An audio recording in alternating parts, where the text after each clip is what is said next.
I hope they can get free certifications. All the companies that exist already are the big tech companies, in Cisco, in Warehouse, GitHub,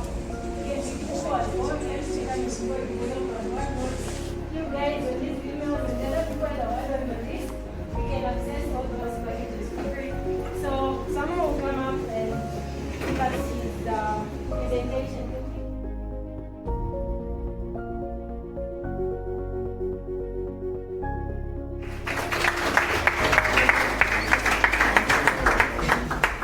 Good afternoon once again. Can everyone at the back hear me? Can everyone at the back hear me? Alright, yeah, so who remembers the theme or the title of this event?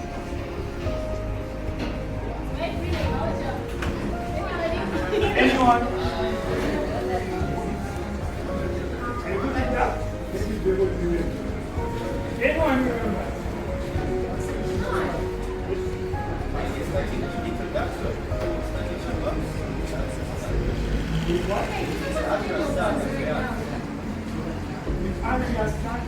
Azure. Introduction to Azure static web apps. Yeah. All right, that's great. Yeah. So the main theme for the event is an introduction to Azure static web apps. For those that don't know what Azure static web apps are, please, I'll actually look at that. I'll explain and dive into what it is, how you can use it, I hope you're taking pictures. deploy apps. You're taking pictures. So, my name is once again. Oh, this one still stands as the best. I'm a student here at Cavendish University, second year, computer science, and I'm a Microsoft Main Student Ambassador. Yeah, that's it for now. Yeah. So, to get started with deploying apps to Azure static web apps, you need a few things. Okay? So basically, you need to be familiar with some basic HTML, CSS, and JavaScript. But in case maybe you're not familiar with the technologies, or you don't understand what HTML is, what JavaScript is, you can take your time on the free time, you can go through it and understand, because the core aspect, the main purpose of the presentation really is for us to understand how we can get our app running locally on our PCs, desktop or applications, then put them online to give access to our users. Okay? Then the other thing we need is Node.js and Git. So because I'm running a React app, it requires me to install Node.js and Git. Git will help us push our code to GitHub, okay? Because we need a code base where our code will be seated. Right? I hope everyone is following. Okay. Then the last thing is VS Code or Visual Studio Code. Visual Studio Code, like any other text editor, it just helps us write our program that we can deploy to Azure static web apps. So in case you don't want to pick up with VS Code, Node.js, don't worry, go through it. But then you don't really need to understand the core aspect of what these are. You can learn about all that resources that I'll be able to share with you. But I want you to really understand just a few steps that you need for you to deploy your app, from just having it on your laptop to putting it out there online so that you give access to it. Alright, so what are the objectives for this presentation? So the objective is to get an app that is already built, running, you've tested it, it's working, and you want people to use it. Okay? So what we are going to do is to get that app, put it on Azure, and give access to people. Simple as that. Get your app, put it on Azure, give access to people. That's the main objective. Okay? And there are just 3 basic steps that you need to take. Before I go on explaining it, how many here have baked? Like maybe you've baked a cake. How many Can I just press it? Okay, so we have this one here. Okay, so you can start. Okay, you can start.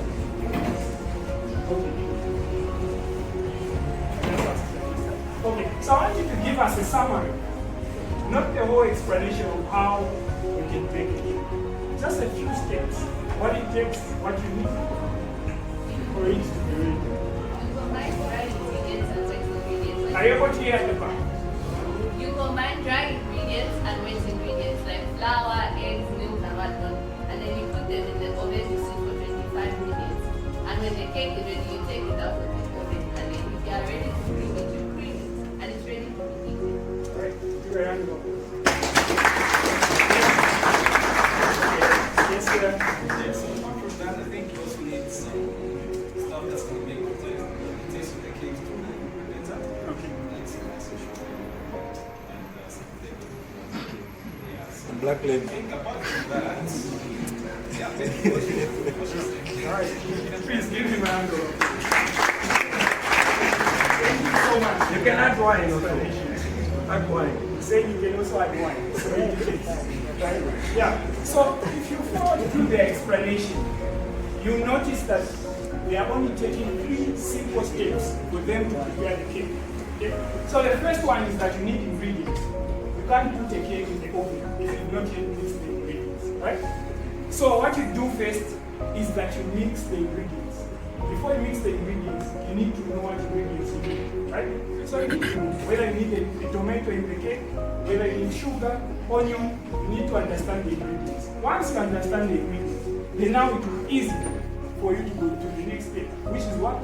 Taking the cake and putting it in the oven.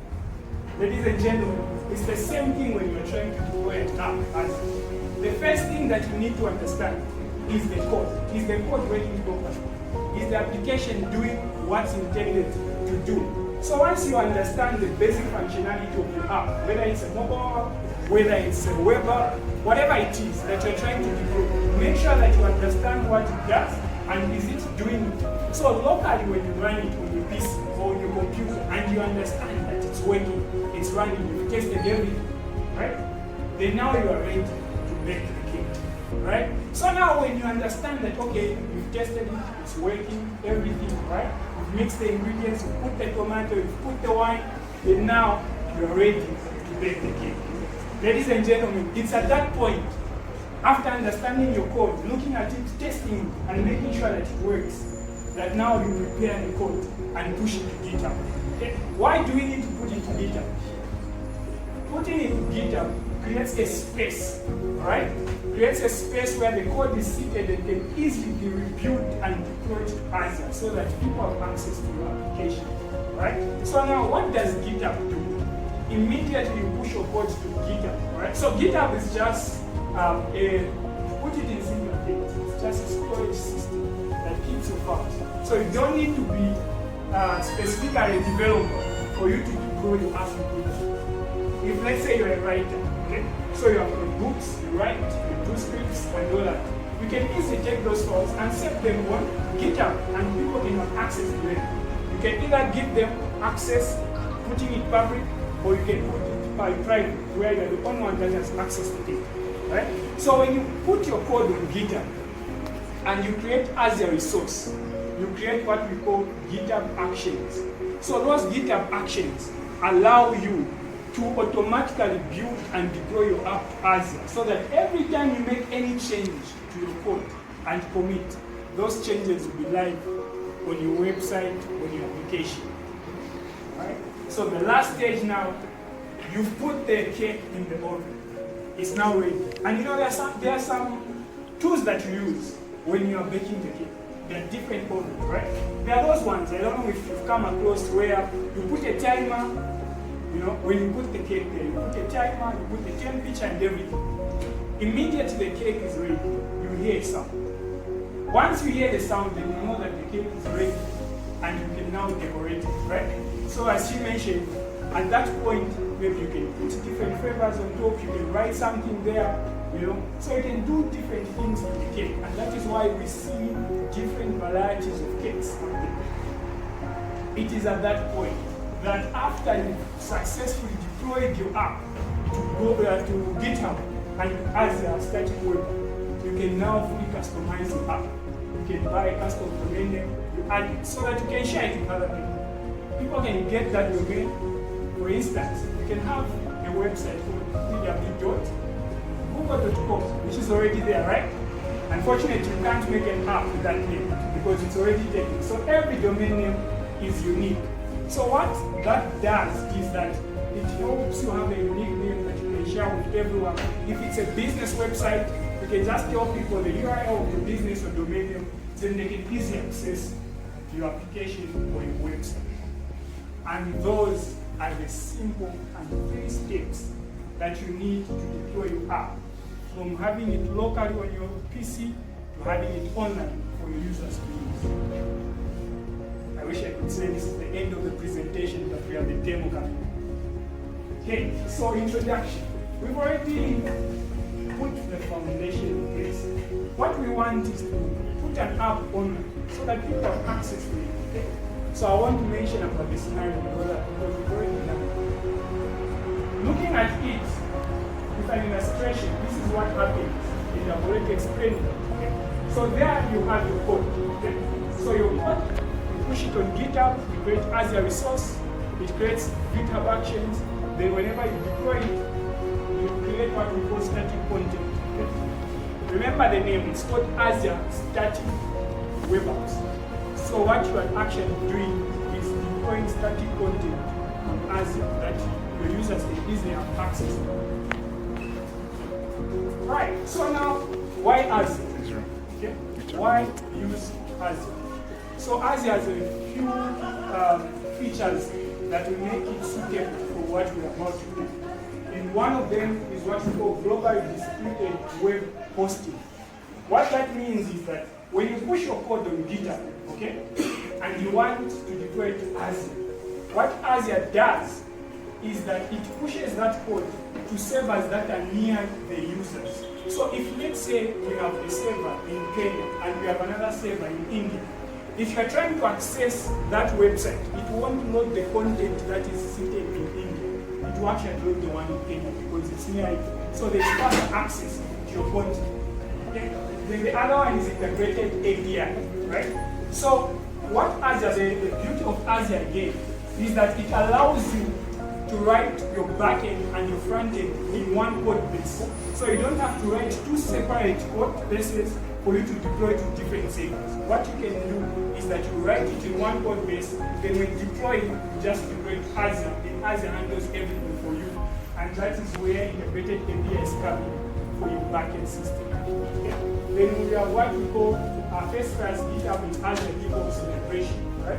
So this one is what I mentioned about automatic building and deploying of your app. So every time that you make changes, right, or you make a PR on GitHub, right, all those changes will reflect on your website or your application. Then the other one is SSL certificates. So if you notice nowadays, whenever you go to any website, there's usually an icon, like a log icon on top there before the URL, all right? So you find most websites have that, some don't. And if you click on that icon that doesn't have, they will actually tell you that the website is not secure because they are trying to protect you maybe from fraud. For example, maybe that website might require you to put in maybe your card details, right, your bank details. So immediately you see that sometimes it might be that they're just people that create such websites to get your information expired. So if you, right? Then the last one is you need preview URL. So the moment you deploy our app then now, you have a unique URL that each of you can type into their PCs and be able to see the same thing I have. But at the moment, if I want to share my app, you won't be able to see, okay? Because I just have raw files on my PC. But immediately we deploy it, you'll be able to have access to it. Are people following? Okay. Who can tell me the 3 steps that are required to build it? Not to deploy the app, to build it. Oh. Yes.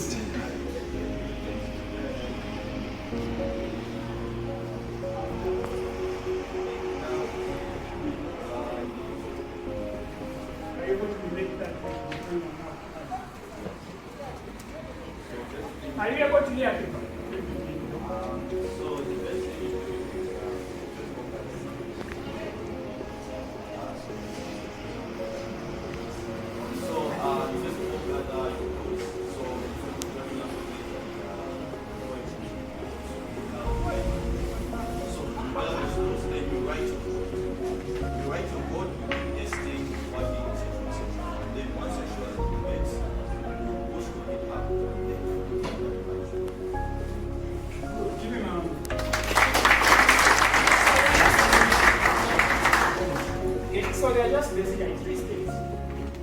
one is preparing the code. The second one is deploying the app. The last one is just customizing. Okay. So I think our condition is already. So the app that we are going to do, I actually already built the app. You can type it into one that's the app. I type it in the app. I built the app in the app. So this is the UI in the app. There are some icons and there are some products. And when you just go down to the website, there is an image. Okay? So what the website does is that every time you have, let's say, a long URL, there are times when you want to share a link to something, and you have this long URL, so you want to share with someone. So what you do is you get that link, you put it on the platform, and you shorten it. So you just shorten the link, and it takes you to the same address every time you do it. That's what the application does. Okay? So the way I built the application is that it uses an API. So what the API allows me to do is that the API is a form of communication between my application and someone's server out there. Okay? So what I'm doing is that I'm giving them the link. So I'm giving them the link. They get the link, they shorten it, then they give it back. Then I get it and display it on the application platform. So I'm just going to do a small exercise and prepare up.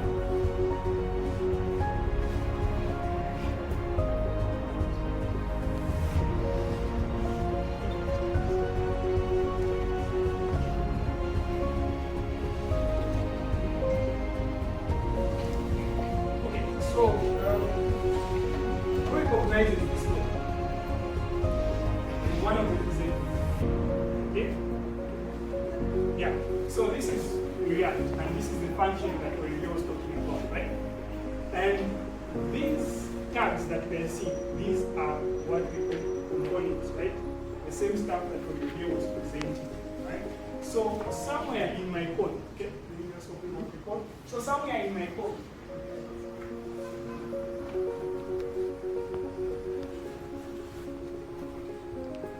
so somewhere in my code, you're able to see a folder called components. So with React, as he explained, it allows you to create small components that you can put together to create a whole application. So these are just simply components that we use. And when you go to the dashboard, this is now where I was now getting the API. So don't worry, if you don't understand the code or you understand it, at this point in time, we're just interested in trying to understand how they get this application from the PC local putting it online for people who have access. That's the main objective. Alright, so this is the code. So what we do now is at the moment it's already running. That's why there, when we go here, we're able to see the same web page without success because we're writing the app. So I'll just close it. So in opening, what you just do is get NPM and you say React. So what I'm simply doing is that I'm running a script that you run my app locally. So it's not every time that you use NPM. So NPM is just a package manager, right? JavaScript that allows me to run the app. There are some packages that you can use, like Yarn.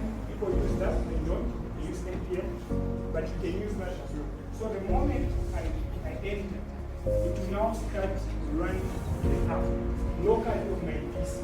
So even if I run it on this, and you type in the URL the same thing that I'm going to type right now for you to see in this, you won't be able to see it.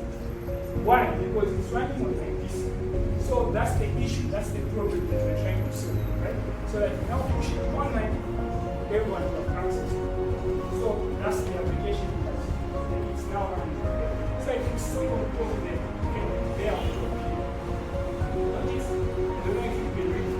It's saying localhost 3000. Okay? So I'm running my app on the port 3000. Okay? So as I'm running the app, it's pretty ready. Okay? So this is the app. This is the input I was talking about. Okay? Now, if you remember, among the steps, the first step is that we have to ensure that the app is doing what's intended to do, what it's supposed to do, right? So we'll test the app to see if it's actually making the URL short and if it's directing us to the actual same URL. So I'm just going to do that. So I'll just go on someone's repository. So I'll just go on this random one. Alright, so we are on GitHub. We have opened the repo for someone, right? Now I want to share this with you. This one, okay, it's quite short. The URL is quite short. But there are times where you have a very long URL, right? Like the one that I sent in the image, right? It was a very long URL. So now what we are going to do is we are going to copy this URL and put it in our application. So go to the app, just click, then put it there, paste it, okay?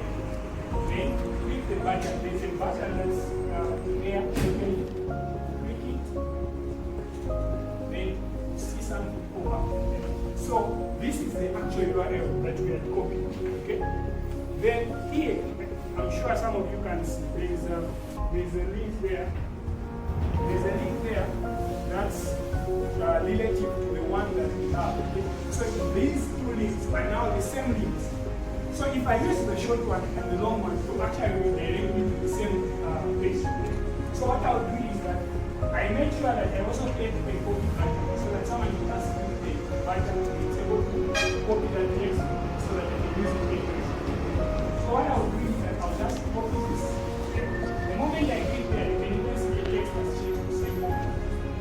So I can open a new tab there and paste it. Then paste it.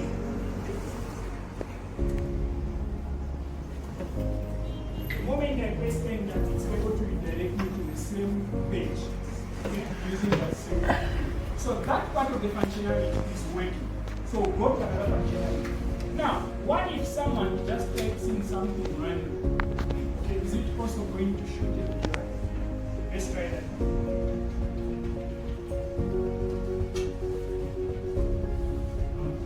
Okay, so it's using this.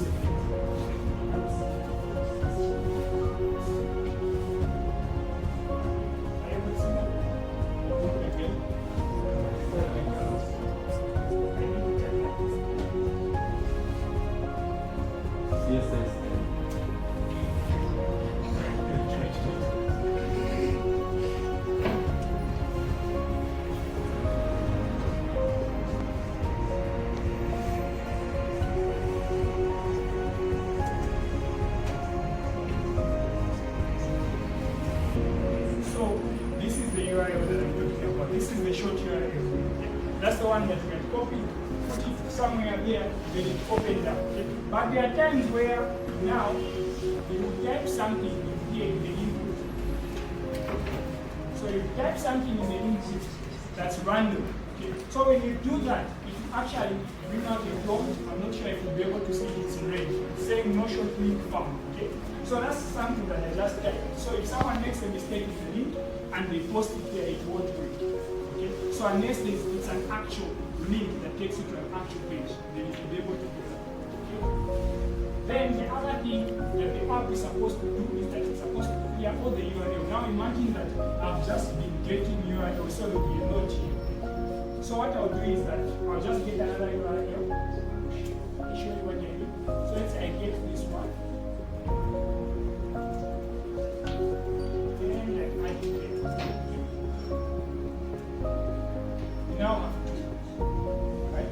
So what I did is, if you refresh the page, those URLs will still be there. Okay? So what I did is, I didn't add any backend, but I just used local storage from the browser. Okay? So there is a button that I created there to clear everything in the local storage in the browser.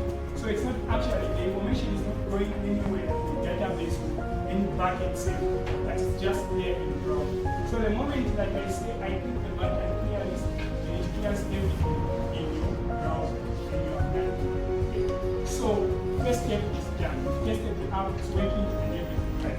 So the other thing that we need to do is now get our app and then push it on GitHub. So that's what we do.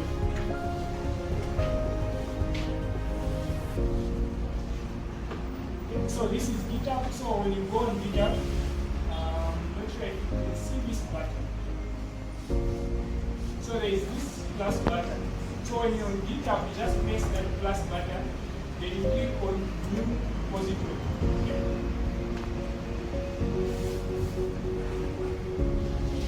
Okay. So here I'm supposed to now create a repository for myself. So I'm just creating a place where I can deploy that app or that code for me on GitHub. So that's what we're going to do. So the name of the app, I named it short. So that's the name that we're going to use.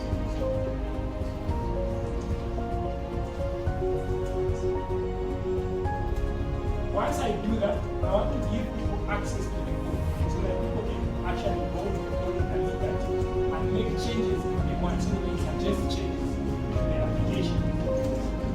So I'll leave it with that. So if you want people to collaborate with you on your project and everything, you push the code on GitHub, you have to make sure that it's your family and you apply it. So if you go, just click create, then it will create a response. Okay, so we successfully created a repository for ourselves. Okay, so the next thing is just now pushing the code. Okay, you're just navigating your files and putting it there. Right? So that's what we are going to do next. So we do that from the machine now, not inside the browser. You can still do that inside the browser, but we are going to do it from the machine. Okay? So you go to VS Code, right? So there's a terminal there, but the terminal that is open is the one running the application. So if you want to close it, because the longer test will come. Okay? But leave it there, we'll just open another one.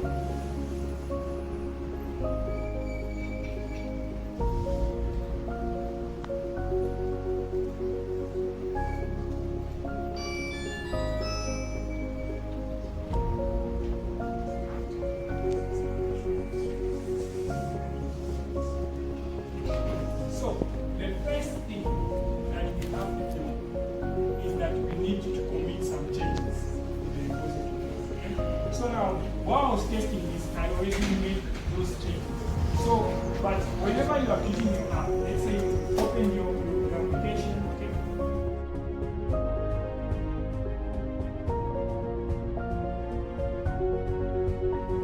So in that 8 hours, you have to think fast and sharp. Yeah. So you will definitely develop good problem solving abilities from that.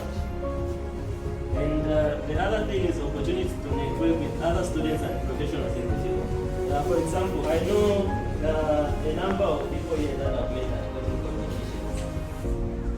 Yeah, I know a good number. So I can say Elisha there, WhatsApp,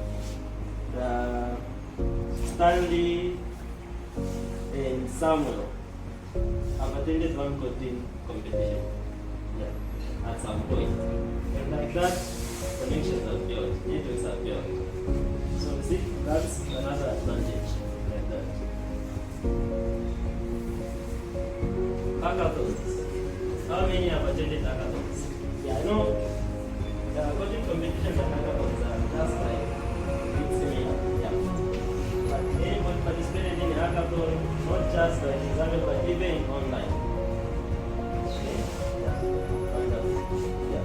So, for those that have not attended any hackathon, like what might be the reason behind it? Any reason? Anyone to share a reason? Yes, Matthew.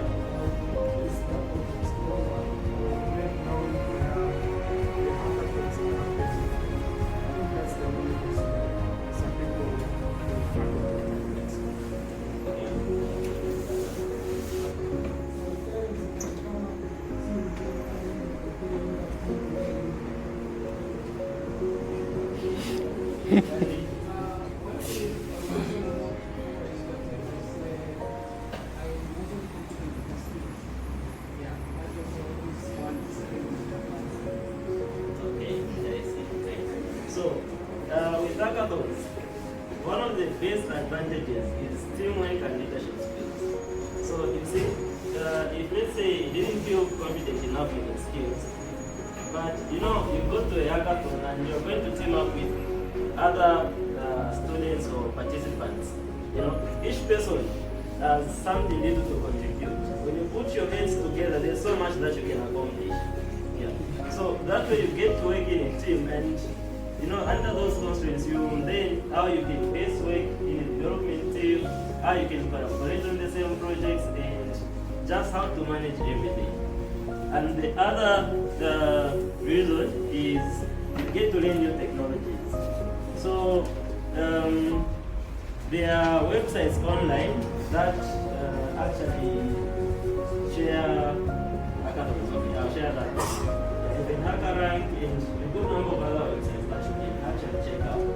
They are always publishing hackathons.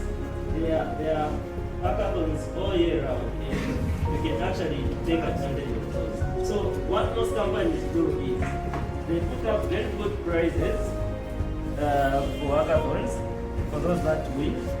And what are they getting out?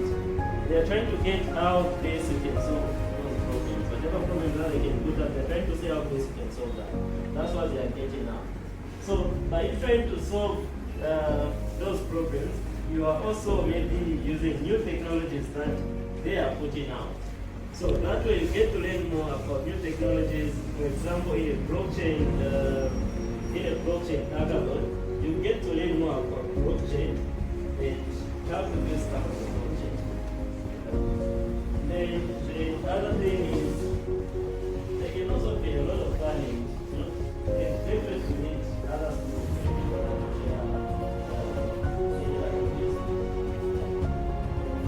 you get to make new friends in the same profession or same.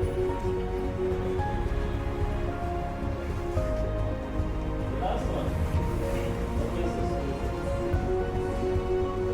So, how many have contributed to open source projects here? How many? Yes, how was your experience? The experience is quite good because you get to learn from other people's contributions as well, and how they are contributing, how they are adding, what made the project better. So, with this, so open source basically is an open source project is basically a project that is available for anybody on the internet to contribute to. Like it's open to everybody. For example, most programming languages and frameworks that you get to use, let's say React, you can actually contribute to that. Yeah.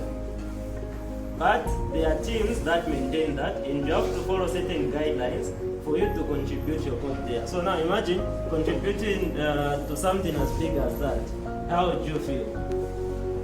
And also, how much can you learn by contributing to something as big as that?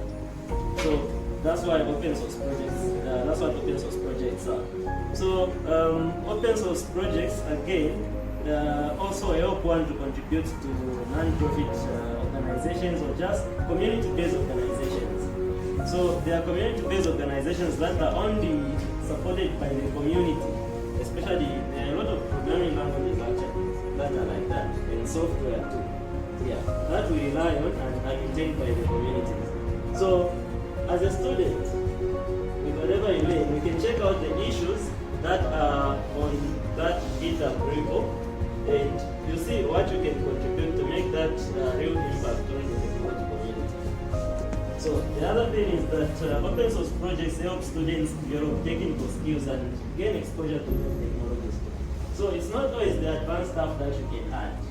It's not always the advanced stuff. There are a few things that you can add. And if you're using a certain software, you can identify some things that you think, okay, this can be done better. Not just the code, even maybe the documentation.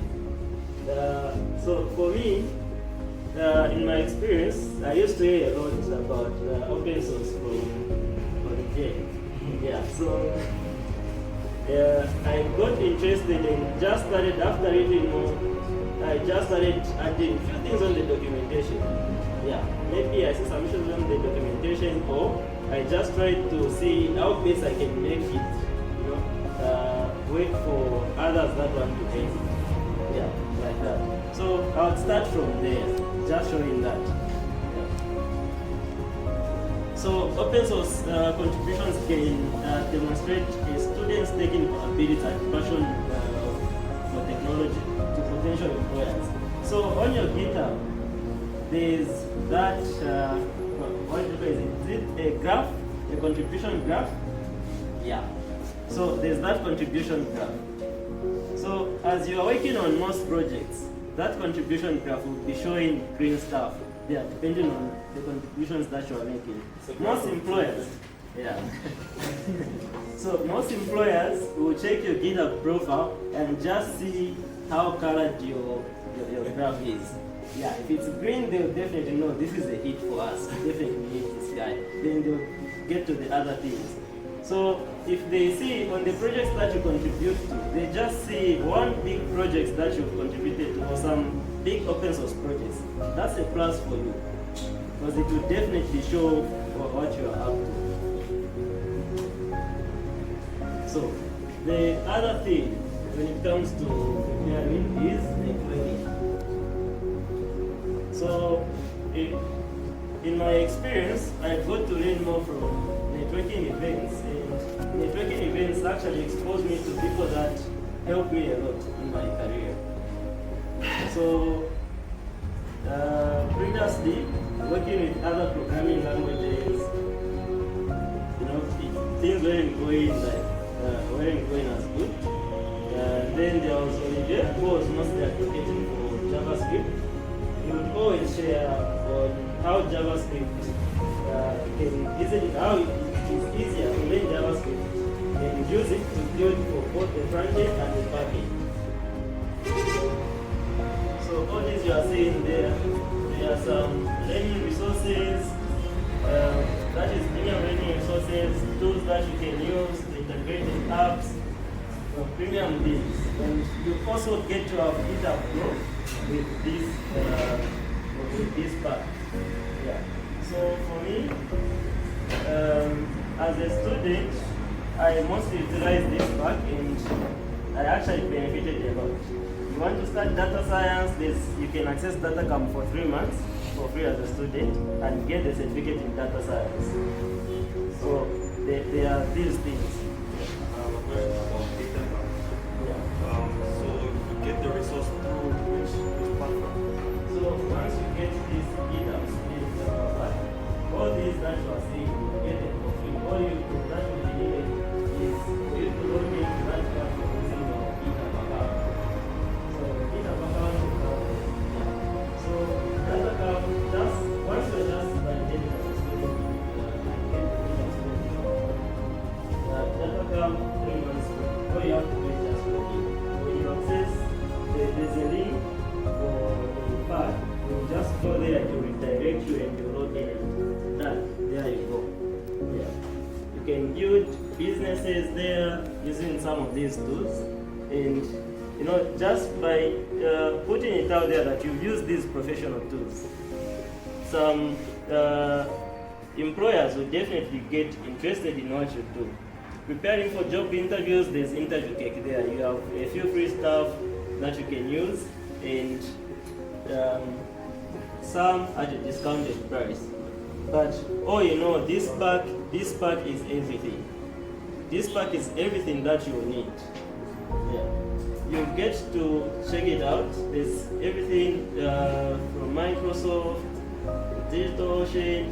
You check out a lot of things that are very useful for you as a student. Are there any questions?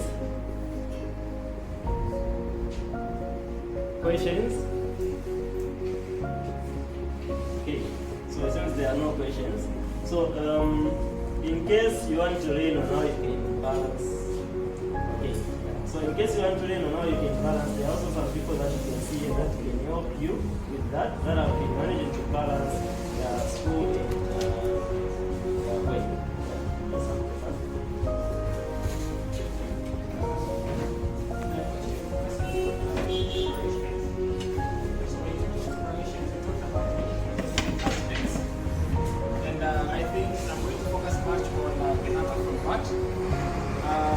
Many of the common things that have been coming from the hackathon part is presentation.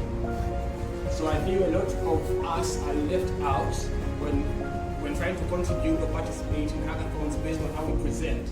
ourselves from the start. So how can one present themselves excellently in order for them to have a successful participation in the hackathon? For them, how can one present themselves excellently in order for them to have a successful participation in the hackathons? Yes.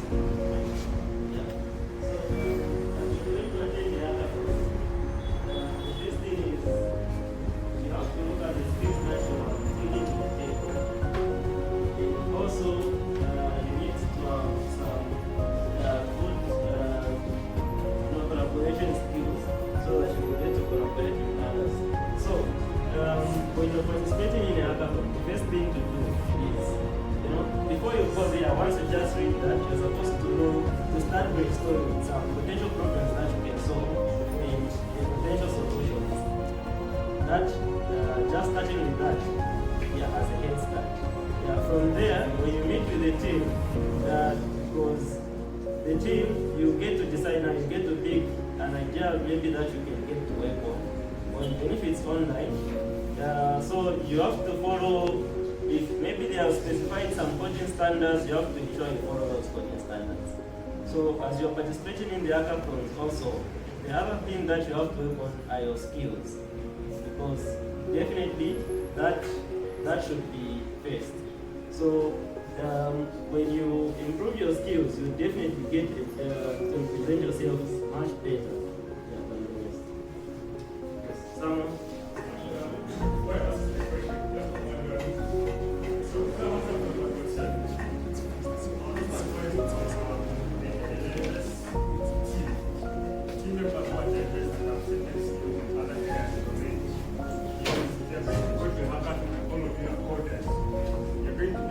Just writing your code and no one is going to be creative enough to design the proper pitch deck.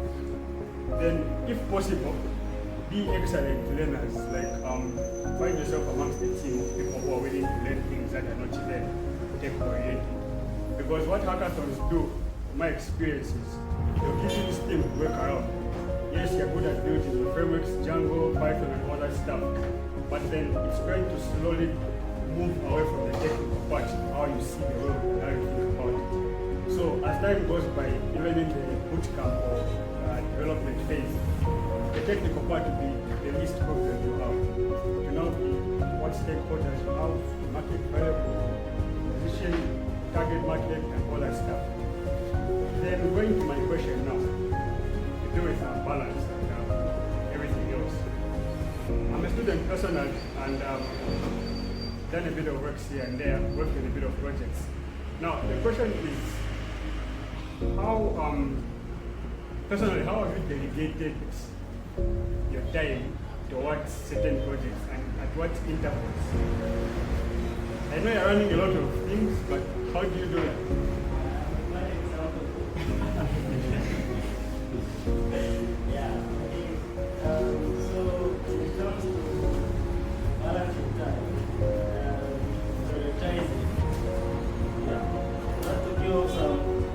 Because of handling too many things at the go. So it comes to a point where you have to identify what should come first.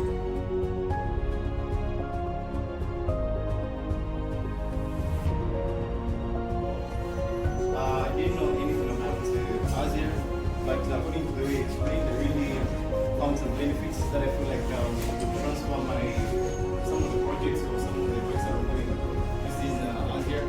And then one thing that I learned from us ourselves is from him when he spoke about the issue of servers, whereby you might need to use Azure because it shows you the cooling and all those practices. So I feel like it's to be more beneficial compared to these other sites whereby you don't have actual details of database functionalities, like what's really going on their servers, are they up, are they down, or what's really going on. But if you have such details and such kind of functionalities whereby you're able to know, it's easier for you to get access and develop your stuff much better. And then also when it comes to React, I also need the notes when it comes to how React is really benefiting us as developers, and also how we can implement it in our industry. So yeah, that's what I think.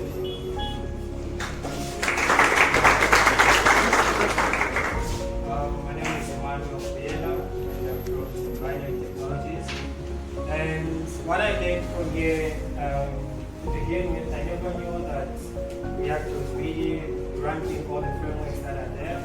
So I learned how powerful React is, and also about Azure, how powerful and how it can make our work easy in that life. So I think that was so much helpful for myself, and I think I really need to do more ways on that and build on the knowledge that has been shared here. Thank you.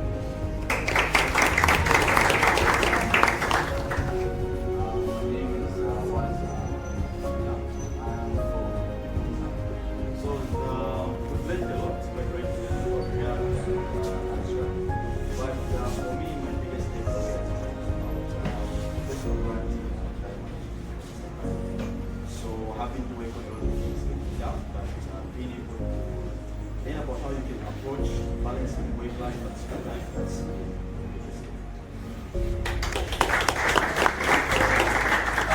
my name is Oluta, and I'm coming from one. What I've learned from this is that when we presented that sandbox, there are many times I get challenges when developing a site or a web for a certain company, and you have to do a lot of coding, and you have to repeat the same source code. So there are many ways in which you can code in source code. For example, the way we did either slash, you input your data, you would duplicate the same thing, you would put it instead of writing the same thing, it will take time. When it comes to developing, there are compilers in programming which takes time. You may make errors in terms of programming. So from this, what I've learned that you may switch according to the program, and you may use those source codes, and you can mix languages. Then yes, it is possible to mix languages, and many more to do so. Thank you. My name is Tehila Shikatala from Cavendish University. Tehila what? Shikatala. Yes. Today, the main thing that I'm going to take away is the importance of skill development outside academics. Because one thing I realized is that personally, I rely more on knowledge that's given to us as by lecturers, instead of like developing my skills for outside opportunities, and also to not limit my opportunities to like just Zambia, but also to a global perspective. And thank you so much. Okay, so my name is Rita Mula. I'm from Cavendish University studying computer science. So I've learned about Azure and about time management as well. And as well as expanding your skill set. Sometimes I'll be like, this course looks so nice, let me try and learn it. And then 2 weeks later, I'm like, no, I have to study this for it, get good grades. And I'm like, okay, I'll do it during the holiday. And, you know, I'll just waste my time like that. So I've learned about time management and how I can balance both schools and skills.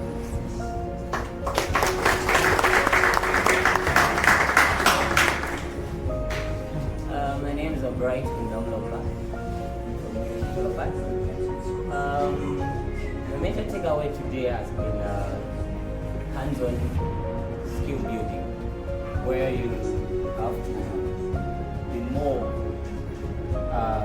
more active in contributing to open source projects.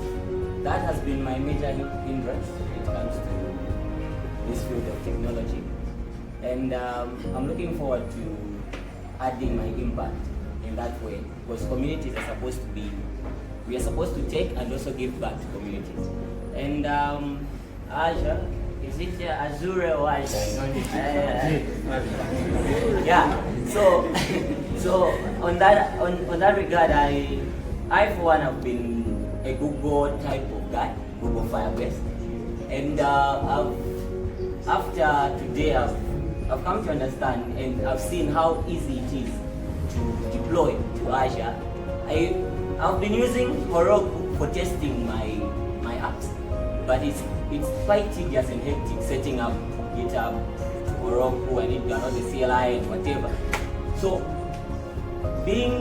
Azure being so straightforward and easy, I feel I'm migrating to Azure for testing purposes.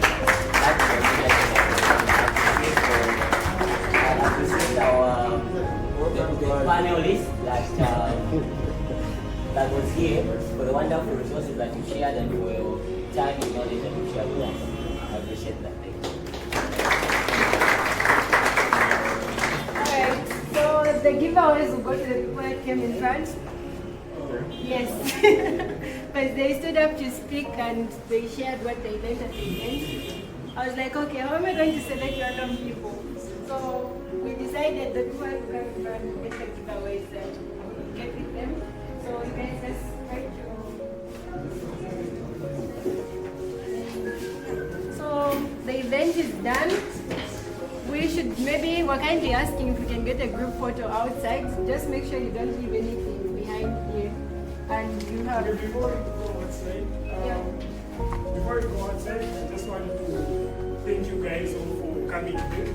I know I think we've extended our time. We're supposed to end the program around 16:45 somewhere there, but this is 17:33, and you've stayed up to the end. So give yourselves a round of applause. And I think to the guest speakers, they really sacrificed so much out of their time. They came here, they shared their knowledge, their resources. So I think let's just give them a huge round of applause.